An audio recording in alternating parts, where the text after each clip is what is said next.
বিল্লাহি মিনাশ শাইতানির রাজিম বিসমিল্লাহির রহমানির রহিম। সূরা জাসিয়ার হলো 18 নম্বর আয়াত। সুম্মা জাআলনাকা আলা শারিআতিন মিনাল আমরি ফাত্তাবিহা ওয়া লা তাত্তাবিউ আহওয়া আল্লাযীনা লা ইয়াজলামুন। আমি তোমাদেরকে প্রতিষ্ঠিত করিয়াছি দ্বীনের বিশেষ আইনের উপর, সুতরাং তুমি অনুসরণ করো উহার, অজ্ঞ দিকে অনুসরণ করো না। তাহলে এই আয়াতে আল্লাহ তাআলা কি বললেন? যে আমি তোমাদেরকে প্রতিষ্ঠিত করেছি কিসের? করিয়াছি দ্বীনের বিশেষ আইনের উপর, সুতরাং তুমি অনুসরণ করো উহাদের, অজ্ঞ দিকে অনুসরণ করো না। তাহলে আল্লাহ এখানে নিজেই বলে দিলেন যে অজ্ঞ, যারা বুঝে না, যারা এই আল্লাহর আইন মানে না, যারা আইনের প্রতি শ্রদ্ধা রাখে না, তারা হলো অজ্ঞ, তারা মূর্খ, তারা কিচ্ছু বুঝে না, এই কথা বললেন। তাহলে আল্লাহর আইন কি?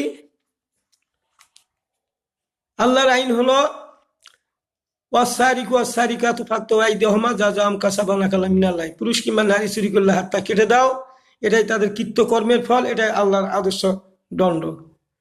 তাহলে আল্লাহ নিজেই বলে দিলেন যে যে চুরি করবে তার হাতটা কেটে দাও।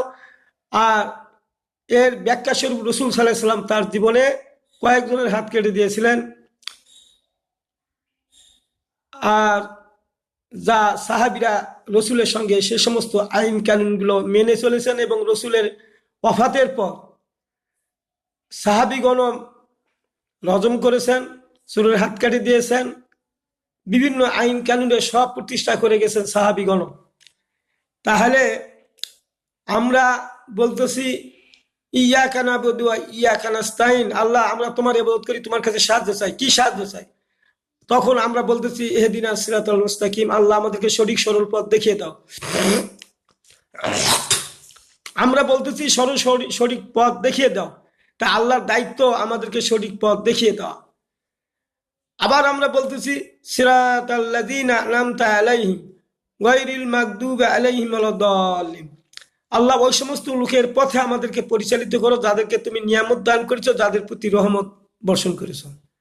ওই সমস্ত লোকের পথে পরিচালিত করো না যারা গোমরা, পথভ্রষ্ট, গোমরা হয়েছে, ওই সমস্ত পথে আমাদেরকে পরিচালিত করো না।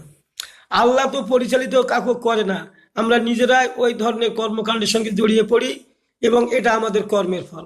কুল্লু নাফসিন বিমা কাসাবাত রাহিনাতুন, প্রত্যেক মানুষ নিজ কর্মের জন্য দায়ী হবে। তাহলে এখান থেকে যেটা জানা যাচ্ছে যে আল্লাহর আইন বাস্তবায়নের জন্য রসুলকে পাঠানো হয়েছিল। অন্য জায়গাতে আছে আল্লাহ সারা জাহানের জন্য রহমত স্বরূপ তাকে সকল বিধিবিধান দিয়েই তাকে তার উপর নাজিল করা হয়েছিল, তা তিনি নিজে বাস্তবায়ন করেছেন, সাহাবীগণ তার সাথে বাস্তবায়ন করেছেন, পরবর্তী লোকেরাও তা বাস্তবায়ন করেছে। অথচ আমরা, কোরআন আমাদের কাছে আছে, হাদিস আমাদের কাছে আছে, অথচ রসুল 10ম হিজরিতে শেষ ভাষণে বললেন, আনাস ইবনে মালিকিন কলা রাসূলুল্লাহ সাল্লাল্লাহু আলাইহি সাল্লাম তারাকতু ফিকুম আমরাইন তাদিল্লু মা তামাসসাকতুম বিহিমা কিতাবুল্লাহি সুন্নাতি রাসূলি। তিনি বললেন, আমি তোমাদের মাঝে দুটো জিনিস রেখে যাচ্ছি, এই দুটো জিনিস যারা শক্ত মজবুত ভাবে মেনে চলবে তারা কখনো পথভ্রষ্ট হবে না। তাহলে আমাদের কাছে কোরআন আছে, হাদিস আছে, তারপরে আমরা পথভ্রষ্ট হয়ে যাব কেন? কোরআন হাদিস থেকে আমাদের সিদ্ধান্ত নিতে হবে যে আমরা সঠিক পথে চলছি না ব্যাঠিক পথে চলছি, না কোন পথে চলছি। এই জিনিসটা আমাদের কোরআন হাদিস থেকে যাচাই বাছাই করে আমাদেরকে বের করে নিয়ে এবং তার সঙ্গে সাহাবীদের জীবন কর্মকাণ্ডের মিল আছে কিনা তা আমরা খুঁটিয়ে দেখব, তারপরে তা অনুসরণ করে চলবো, তাহলে আমরা পথভ্রষ্ট হব না। তাহলে এই আয়াতগুলা যখন আমরা মানুষের সামনে তুলে ধরি, তখন কিছু আলেম লোক, কিছু হাফেজ লোক, তারা আমাদের এই আইনের কথা শুনলে তারা বিরোধিতা করে।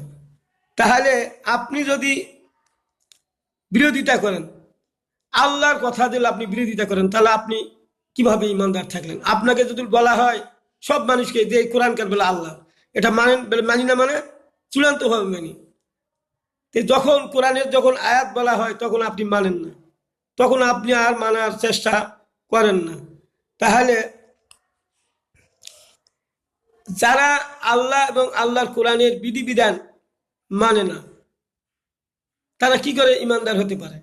আর আমরা আল্লাহর কাছে সূরা ফাতিহায় বললাম, আল্লাহ আমাদেরকে নিয়ামত প্রাপ্ত লোকদের শামিল করে দাও, তাদের প্রতি পরিচালিত করো। নিয়ামত প্রাপ্ত লোক তারাই যারা আল্লাহ এবং রসুলের কর্মকাণ্ড যা শুনেছেন তাই মেনে চলেছেন, সঙ্গে সঙ্গে তা পালন করেছেন।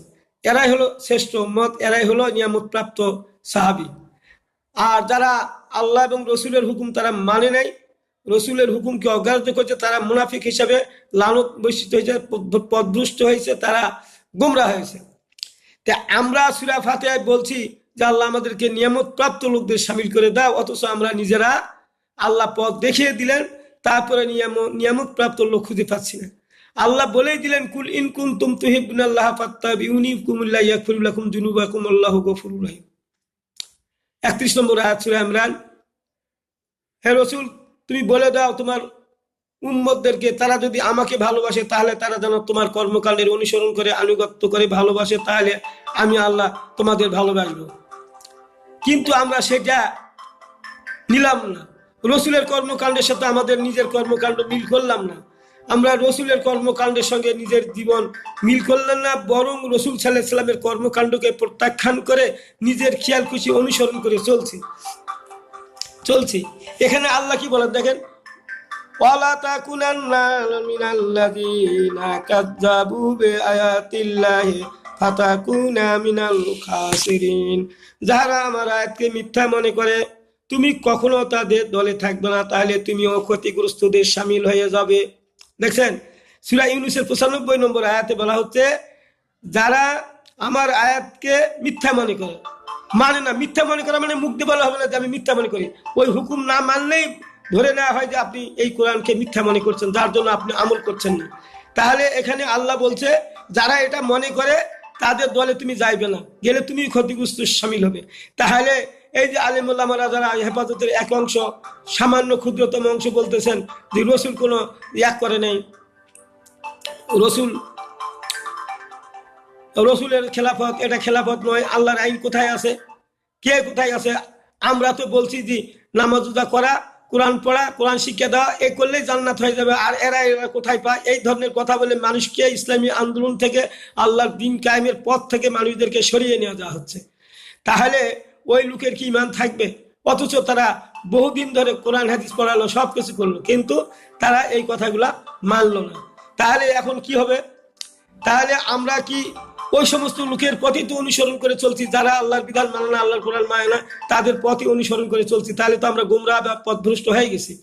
তাই আমি আপনাদের সামনে বলতে চাচ্ছি যে আমরা যারা ঈমান এনেছি, অবশ্যই কোরআন হাদিসের সঙ্গে মিল করে, রসুলের কর্মকাণ্ড, সাহাবীদের কর্মকাণ্ডের সঙ্গে মিল করে আমাদের চলতে হবে। তাহলে আল্লাহ আমাদেরকে জান্নাত দান করবেন, এ ব্যাপারে কোনো ছাড় নেই। অবশ্যই আপনি সব হুকুমগুলো মেনে চলার চেষ্টা করবেন, যতদূর পারেন চেষ্টা করবেন। একবারে যদি না পড়ে দিন, অহংকারে মুখ ফিরে নেয়, তাহলে আপনাদের অন্তরে কোরআন পড়লেও আপনি কোরআন বুঝতে পারবেন না, কান দিয়ে শুনতেও পাবেন না, আপনারা গুমরাহ হয়ে গেছেন, আপনাদের অন্তরের উপর আবরণ দিয়েছে। এই কথাটা মনে রাখতে হবে।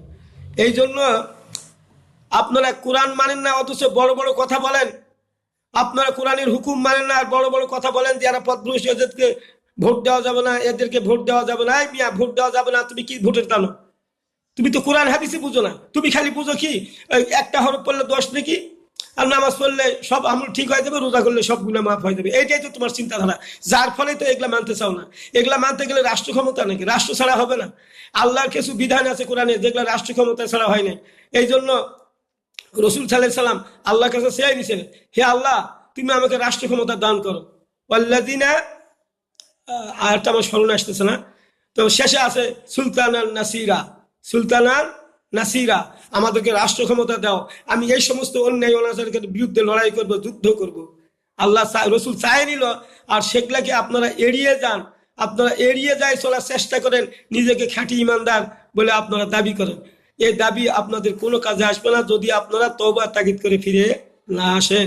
ভাই, আমার আজকে এই যে ছোট ভিডিও, এই ভিডিওটা আপনারা সাবস্ক্রাইব করবেন, শেয়ার করে দিবেন, আপনারা সওয়াব পাবেন, চূড়ান্তভাবে সওয়াব পাবেন। সরাসরি আমি আয়াতের অর্থ ব্যাখ্যা করে বুঝাই দিলাম, আপনারা এটা শেয়ার করবেন, এক করে দিবেন ভাই, কমেন্ট করবেন, সবকিছু করে দিবেন, অনুরোধ রইল আপনাদের কাছে।